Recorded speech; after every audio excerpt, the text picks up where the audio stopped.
உண்மையா சொல்லணும்னா, ஒரு கொடி 2 கான்டினென்ட்ஸ ரெப்ரசன்ட் பண்ணுதுங்க. எஸ். இதுதான் சென்ட்ரல் ஆஃப்ரிக்கன் ரிபப்ளிக்கோட ஃபிளாக். இந்த ஃபிளாக 1958ல டிசைன் பண்ணாங்க. இது பிராத்லாமி பொஹாண்டா அப்படின்றவர் தான் டிசைன் பண்ணாரு. இவரு தான் இந்த நாட்டோடைய ஃபவுண்டிங் ஃபாதர்னு சொல்றாங்க. அவரோட விஷன் என்ன அப்படின்னு பார்த்தீங்கன்னா, ஆப்பிரிக்காவும் யூரோப்பும் ஒற்றுமையா இருக்கணும், அதாவது யூனிட்டியா இருக்கணும் அப்படின்றதான் அவரோட விஷனுங்க. இதுல தான் அவரோட ட்ரீமும் அவரோட ஃபைட்டோட ரிஃப்ளெக்டும் ஆகுது. ஸோ இந்த கொடியில இருக்கிற நிறங்கள் இருக்கே, இது என்ன கதை சொல்லுதுன்னு பார்க்கலாமா? வாங்க தெரிஞ்சுக்கலாம். இந்த நீலம் இருக்கே, இது சுதந்திரத்தை ரெப்ரசன்ட் பண்ணுது. இந்த வெள்ளை நிறம் அமைதி மற்றும் தூய்மையை சொல்லுது. சிவப்பு நிறம் இருக்கே, இது சுதந்திரத்துக்காக வீரர்கள் சிந்திய ரத்தத்தை நினைவூட்டுது. அண்ட் பச்சை நிறம் இயற்கையையும் நம்பிக்கையும் கூறுது.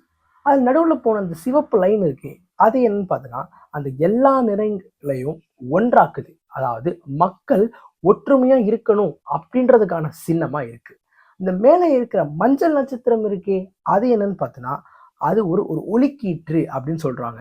இது எதிர்காலத்துக்கான வழிகாட்டி ஆக திகழ்கிறது.